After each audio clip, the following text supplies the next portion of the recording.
your marks. Get set. Go! Why is it so dark in here? Taj, is that you? Yeah, it's me. Hit the lights, Alex. Much better. Welcome to Cars Garage. We've decided we don't be left in the dark any longer. That's right, we're gonna be learning how things glow in the dark. Being able to see at night is vital for driving. So we decided we'd shine a light on the topic. Alex, go ahead. But I don't know how things glow in the dark. I think we might need some help. I made it! Mark?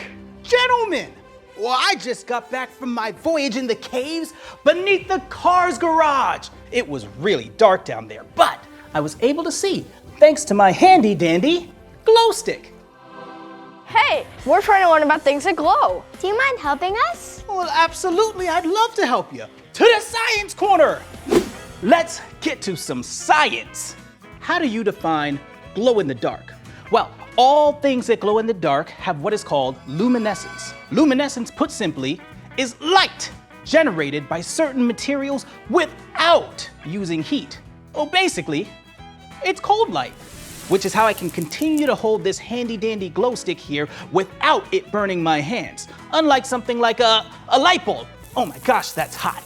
That's definitely not luminescent. I think I'll continue to hold my glow stick instead. Anyway, there's tons of different types of luminescence out there. Well, kind of like there's tons of different flavors of ice cream. They might all be made with certain different ingredients, but it's all still ice cream. One type of luminescence I want to talk about here is electroluminescence. Electroluminescence is light generated by an electrical current. Well, that's how all the neon lights around radiator springs work. Electricity passes through the different gases to create all the cool and colorful lights and neon signs around radiator springs. Another type of luminescence is bioluminescence, which is when living organisms generate their own light. Well, kind of like this lightning bug here. Hey, buddy. Man, I wish I could generate my own light. I wouldn't need my glow stick anymore. Well, there's two types of luminescence I want to get a little bit more hands-on with today. One of them is chemiluminescence, and the other is phosphorescence. Let's get to it, glow stick. Whew. Thanks, Mark. I think I'm starting to get the basics. I think I might need some more help. Oh, no worries. I'm gonna explain everything bit by bit. And at the end of it all, I have a fun activity planned later on to put all this science to good use. Yeah! But first, why don't we talk about the reaction known as chemiluminescence? Sounds explosive. It kinda is, but in a small way. You see, when chemicals touch each other, they create different types of reactions. Well, some chemicals interact with each other and emit light. It's kind of like this glow stick here. You see, this glow stick has two chemicals in it separated by a small tube. When I snap the glow stick and it breaks, well, all the chemicals get shaken and mixed up together and they react together to emit this glowing sensation that can last for hours. Wow! So it's sort of like when you have two different things, like peanut butter and jelly, and you put them together and you have a peanut butter and jelly sandwich. Exactly! Except with these chemicals, you're not getting peanut butter and jelly, you're getting light. Now, let's talk about a different way to make things glow. Have you ever thought about how glow-in-the-dark stars work? Yeah, but I don't know how they work. Yeah. Well, glow-in-the-dark stars use something called phosphorescence. How does phosphorescence work? I'm glad you asked. When phosphorescent material receive energy in the form of light, like from the sun, they get really excited, and then when the lights go out, they start to emit that energy out from them, but they emit it out slowly until they return back to their non-glowing state. That's why these glow stars can basically glow all night. It's like if I tell Alex here that we're going to go get ice cream. Ice cream? Then Alex is gonna get really excited, even if I stop saying we're going to get ice cream. Ice cream, ice cream, ice cream. cream. And Alex is gonna stay excited until he finally gets out of his ice cream craze and goes back to his regular Alex state. Ice cream. That makes sense. Yeah, now that we've learned about the science of glowing, I think it's time to put our knowledge to the test with an activity. What do you say? Yeah, let's do it. All right. So we finished talking about all the different luminescence out there. And I promised you an awesome activity, didn't I? Yeah. Yeah. Well, without further ado, wait, drum roll please. I give to you the glow-in-the-dark racetrack. Yeah! Now I know we want to just jump right in and play, but we've done so much awesome science that I think we should do a little pop quiz to figure out if we remember all of the different luminescences out there. All right, this is gonna be easy. Oh, all right, if it's easy, then you're first. Taj, we have all of these glow sticks. Look at them, lining up the outside of the drag track. We got them here at the starting line. We got them here at the finish line. What type of luminescence is this? Well, I remember us talking about the glow sticks and how there's the tubes inside of them with the chemicals, and then you break it, and then they mix together, and it makes light. So this is chemiluminescence. Yes! Ding, ding, ding, ding, ding! You did it, high five. All right, Alex, we have the painted start line. We have the painted finish line. We have the glow-in-the-dark tape, and we also have the painted barrels at the end to make sure that Lightning McQueen and Cruz don't go too fast and go flying off the track. What kind of luminescence is this? Well, it absorbs light and releases it slowly. So it's phosphorescent. Yes! You can't be tricked, and you guys both can't be beat. Before we start, let's do one more question for both of you together. What kind of luminescence is on Cruz and Lightning McQueen? There's only one thing it can be. Phosphorescence. Yes! You guys can't be beat! Woo! So, if you have all of this figured out, then there's only one more thing to do. What is it? Race time! Yeah! Tonight's matchup, the great, the awesome Lightning McQueen! Yeah! Lightning! Versus the cool, the fast Cruz Ramirez! Woo! Cruz! Ladies and gentlemen, start your engines! All right, on your marks. Hey, that's me. Yeah. Mark. Get set! Go!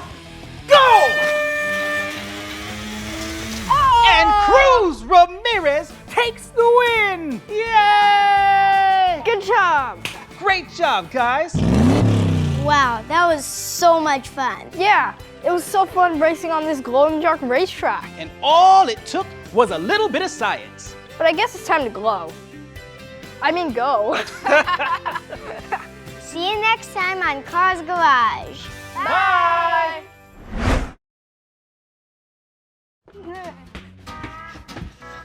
Howdy partners, welcome to the Cars Garage. I'm Tosh, I'm Alex. and these are our horses, Rusty and Speedy. Yeehaw! They're here to help us learn all about horsepower.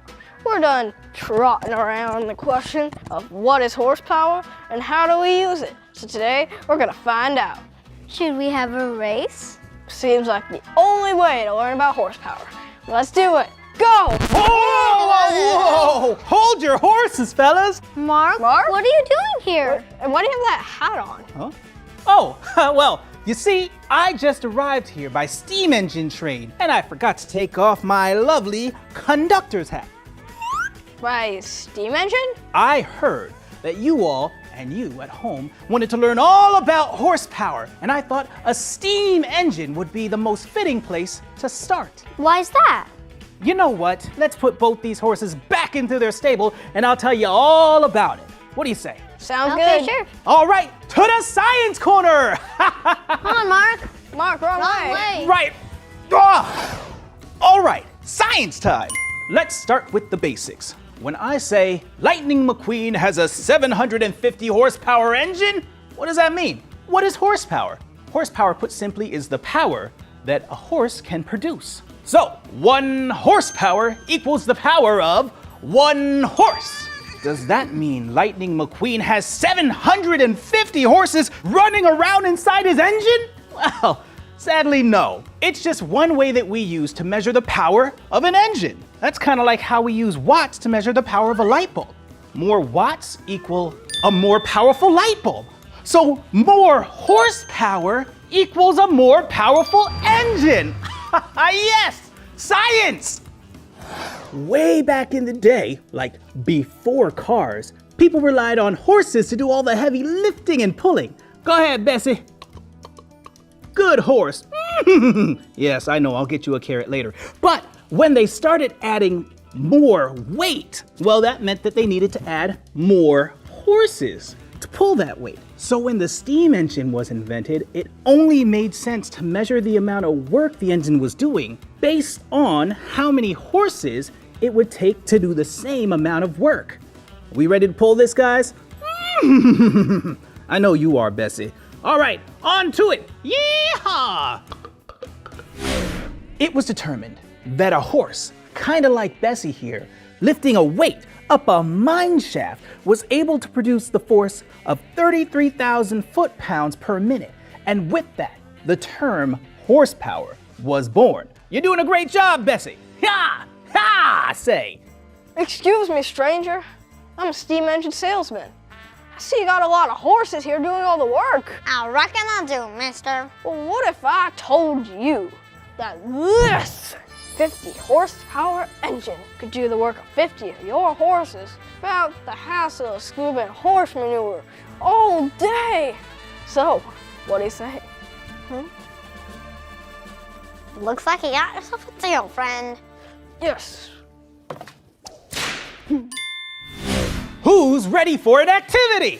Yeah. All right, in front of us, we have 3 very different vehicles. First up, Luigi. He's a small fuel-efficient car. Next up, Mac. He's a big old Mack truck made for hauling. And last but definitely not least, that's right, we've got Lightning McQueen. He's the greatest race car in the world, and he's built for speed. Ka-chow. So, why don't we see how much horsepower each one of these vehicles has using a ton of horses? Whoa! Whoa is right. So, let's pretend each one of these toy horses count as 10 horses, and we'll place them around each car based on how much horsepower it has. Let's stop horsing around and get to it. Up first, we have Luigi. He's a small car with a really small engine. In fact, he has just 13 horsepower. I guess never ask Luigi to haul anything heavy. Let's just put down 1 horse. Would you like to do the honors? Nice. All right, up next, we have Mac. He's a big old truck, and so he's gonna need a really big engine. In fact, he has 500 horsepower. That's a lot of horses. Let's get to it.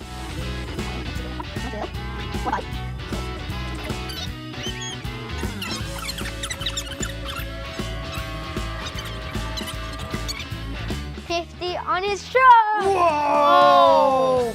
That's 50 right there. So many horses. All right, well, we still have 1 more to go.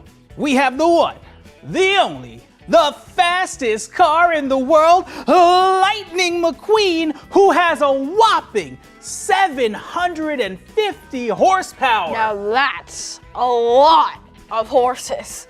Let's get to it.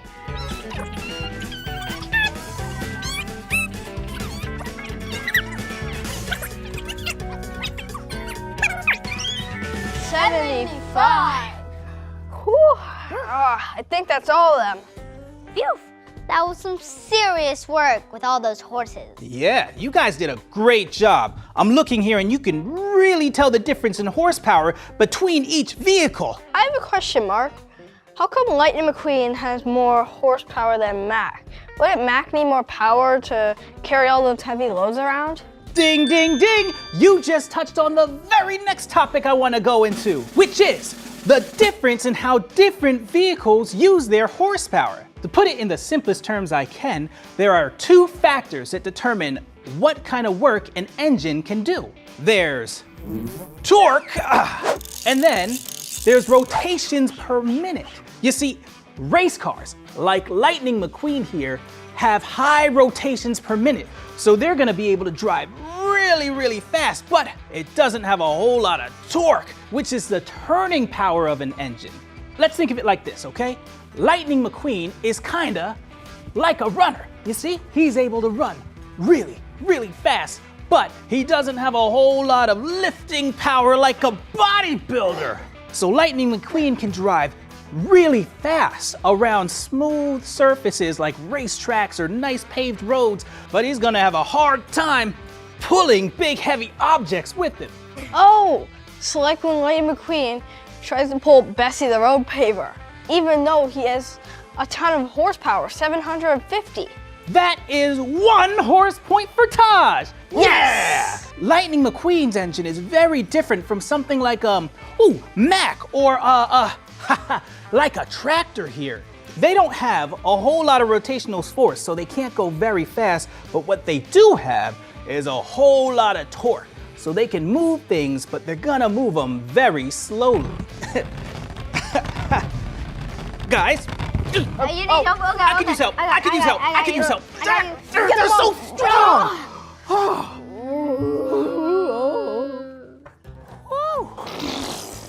So you can think of these guys like bodybuilders. Oh, as you saw, they're very strong, but they move very slowly. That all makes sense. Rotations per minute means more speed. More torque means more power. Whoa, yes! And that is 1 horse point for Alex. Woohoo, yeah! Yeah. Great job, guys. Well, what do you say we load up these horses and get them back to the stables? Let's do it. You know why Matt can pull all these? Because he has a whole lot of torque. Whoa, no! Go, Lightning, go! I gotta catch up to my ride. I reckon that's all the time we have for today. We sure did learn a lot about horsepower. Time to ride off into the sunset. See you next time on Cars Garage. Yeehaw!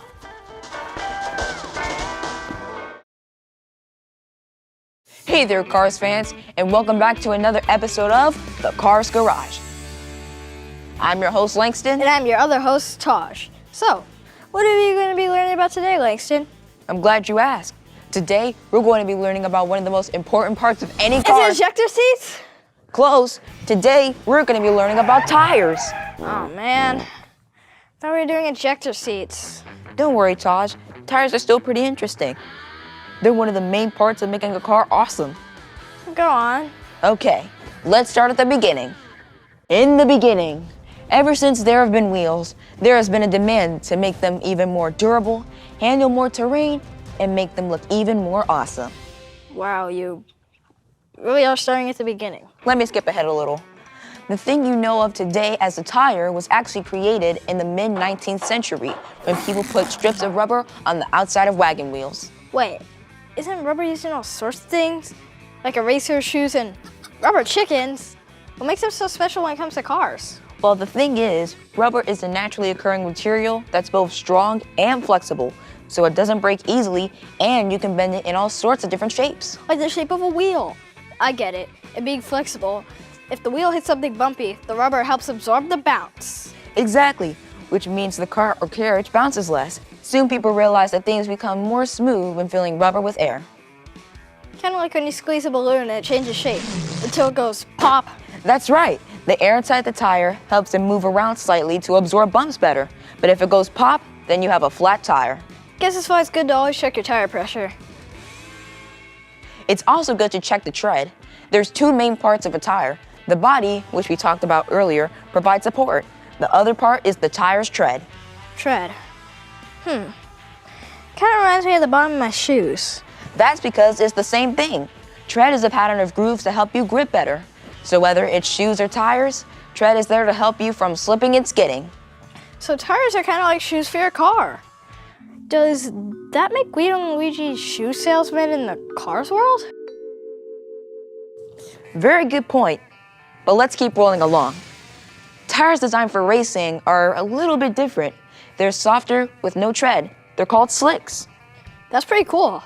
But if they're so good, why aren't all tires like that? That's because tires wear down. Racing tires should only last you a few hours. That's why when Lightning's done racing, he switches to his street tires because those will last him much longer. That makes sense. Even tires get tired. Ba-ba-ba. So different tires are designed for specific purposes, like the difference between dress shoes and running shoes, or hiking boots and clown shoes. Exactly, which is why there's so many different types of tires, like all-terrain tires, which are used to withstand sand, gravel, mud, and anything else that Mother Nature might try to throw their way. Or highway tires, which are used to create a smooth ride even at high speeds, which is great for towing or hauling a certain racing legend. That's pretty cool. Seems like tires do a lot. They sure do. And another thing that might surprise you is the fact that a tire is actually what helps you stop a car. Wait, isn't that what brakes are for? You say slam on the brakes, not slam on the tires. You're right. You do use brakes, which slow down the wheels, but did you know that it's the grip of the tires that reduces the speed? This is all pretty cool stuff. You're on a roll. I feel like next you're about to say some weird word like vulcanization. Tell me it's important to tires. Well, Tosh, I am. Vulcanization is a special process where rubber and sulfur combine to make tires stretchier and stronger than they already are. No way. Yes way, Tosh. Combining rubber with other chemicals to make it even better has been going on for a long time. In fact, you see an example of this with Doc and Luigi's tires. Those kind of tires were created by adding zinc oxide to the rubber, which helped improve traction, but also turned them white. So that's why Doc Hudson has those white tires? Yep, eventually, tiny manufacturers realized adding carbon black worked even better, and that turned tires black. But tires with a white ring were still made because they look cool. Well, Doc definitely looks cool, that's for sure. Thanks for sharing all this with me today, Langston. I learned a lot about tires. No problem, Taj. I love talking about what makes tires awesome. But you know what? I'm starting to feel a little sleepy. Oh yeah? Yeah, I guess you could say I'm feeling a little flat. Oh boy, this is exhausting. Well, anyways, thank you all so much for joining us today. Until next time, bye!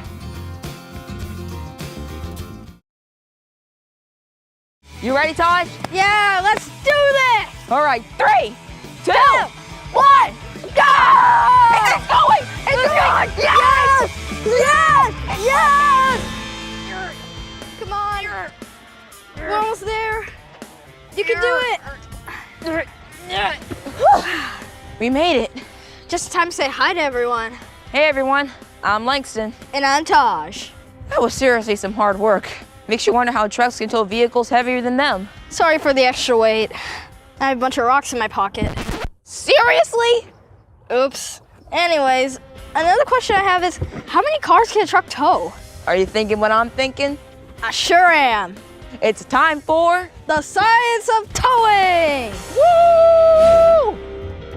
Let's start by learning the basics behind how towing works. Then I have an epic towing experiment I want to try. But first things first, we need to start with some scientific definitions. Towing is any time one object uses energy to pull another object that is connected to. So technically, if I pull something around on a rope or say with a wagon, that's towing?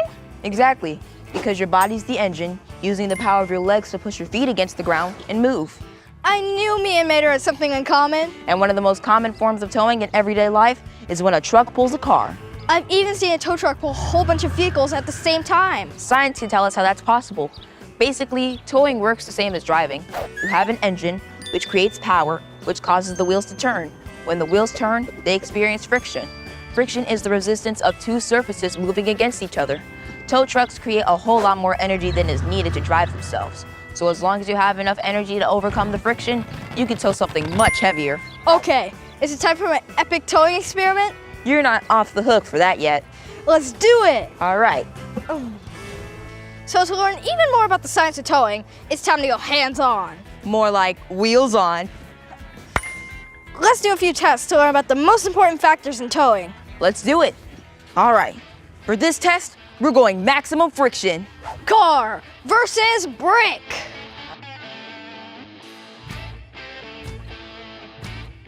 All right, let's see how it works. Try it again. Let's try again. I mean, It's not going anywhere.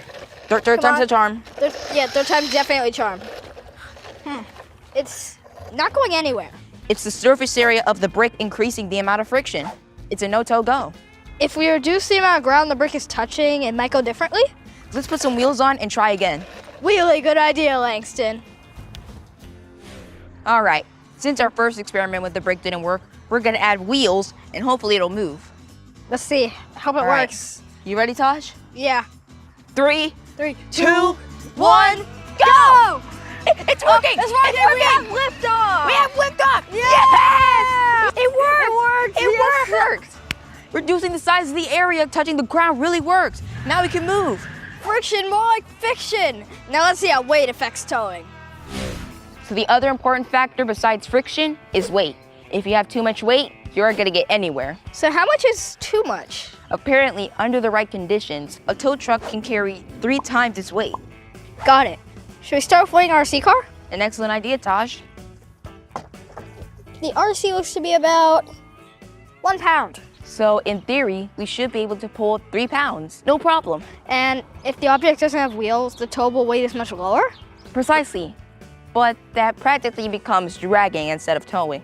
For example, this RC truck can easily drag this banana even though it doesn't have any wheels. So we tied this banana right here to the RC car and hopefully it'll work. All right, Taj, you ready? Yeah, but one thing And 3, 2, 1, go! Woohoo! It's working! It's working! Taj, it worked! Dude, that was gonna be my lunch. Sorry, man, but hey, at least it was for science. Come on, man, come on. Fine. All right, now let's weigh this custom-built tow wagon to see what we can pull with it. The tow wagon needs to be about 1 pound. So we should be able to add 2 pounds of weight. That's easy. So I guess I wouldn't be able to handle this 5-pound bag of gummy bears. Let's find out. So this is the gummy bear test. We're gonna see if our RC car can tow this 5-pound bag of gummy bears. You ready, Taj? Yeah, let's see if we can push the limits. All right, 3, 2, 1, hit it! Huh? I Well, mean, it's working, but barely. just barely. Just barely, bro. Yeah, it looks like the gummy bears really gummed up the works. Anyways, on to our next experiment. So it seems like the 5 pounds of gummy bears was a little too much for the tow wagon, but I bet it can take 2 pounds of tennis balls. Only one way to find out. All right, time for the tennis ball test. Let's see if it can do this. All right, Taj, you ready? Yep. 3, 2, 1, go! It's doing it! It's doing it! It's working! Come on! Come on! Yes! Yeah! It worked, Taj. It looks like 2 pounds was a sweet spot. Sweet spot. Don't think about those gummy bears. Later. Now it's time to move on to our big experiment. Yes! Now that we've learned what has the biggest effects on towing, it's time for my big experiment. Pulling a bunch of die-cast cars. This is an excellent idea, Taj. And since this is our final experiment, we should make a prediction. You're right. So, how many die-cast cars do you think our RC truck can pull? I have an idea. Let's use the rule of thumb we learned earlier. A tow truck can carry 3 times its weight, under the right conditions, of course. So I've got 10 die-cast cars laid out here on the scale, and I've already weighed them out. And they all weigh 1 pound. So if these 10 cars weigh 1 pound, that means we should be able to carry 30 cars. If that's the case, I think 30 cars is a great prediction for how many we can reasonably tow to make it to the finish line. I couldn't agree more, Taj. Now let's get to testing. This is our biggest experiment yet, the greatest experiment of all time. We're gonna find out right here, right now, if the RC car can pull a line of 30 die-cast cars.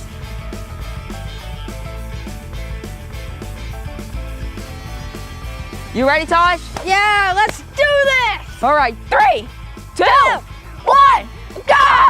It's going! It's going! Yes! Yes! It's working! Yes! Yes! Yes!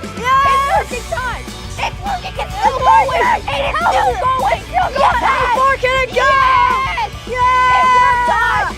It worked! All we needed was the right amount of math and weight to get the job done, and we did it! Amazing! The epic toy experiment was a success! Yes! A massive success! Yes! Yes! Yes! Yes! Yes! Yes! Thank you so much for joining our science experiment today. And feel free to try out your own experiments at home. Until next time, bye! Come on! You can do it! Come on!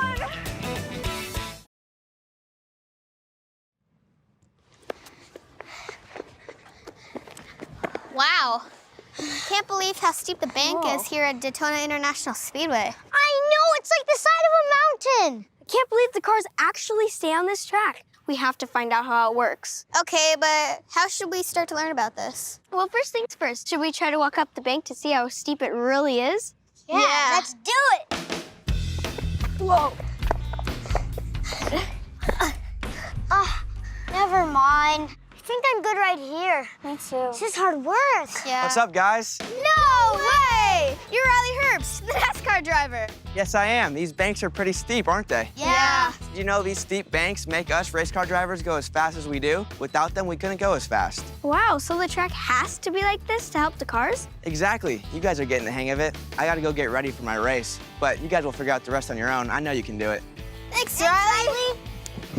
Thanks, you got it. See you guys.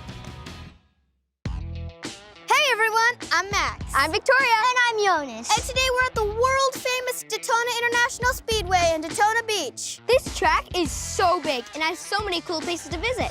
But, as you know, today we're looking at one of the most coolest aspects of the entire raceway.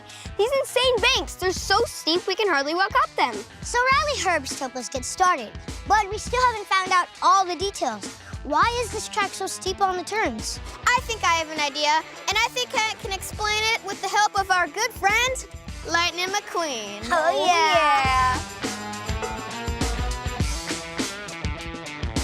Hey guys, let's do some science. Yeah! The track at Daytona is pretty much like a normal road when you're along the straightaway, but when you get to the turns, it gets really interesting. As the track starts to curve, it gets more and more steep off the ground.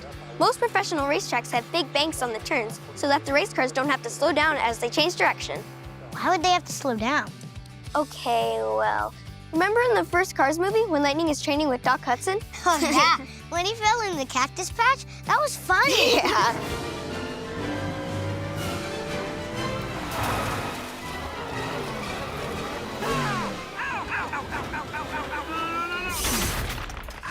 Yeah. Right. When race cars like Lightning move really fast, it's hard to change direction on a flat track. The speed means you could spin out, so you need the ground to push against. So when a track is banked like the ones here at Daytona, the force of pushing against the ground helps keep the cars stable as they make high-speed turns around the track. It's all that force pulling you in one direction combined with the speed of the race car pulling you forward. The banking really does make the turns a breeze. Exactly. Now you've got it. And the steeper the bank is, the faster race cars will be able to go. For example, here at Daytona, they're 31 degrees at their highest point. Wow, that's like an expert ski slope. Cars going around this turn are gonna have some serious momentum. I bet McQueen would love to take a spin around this track, knowing how steep the banks are.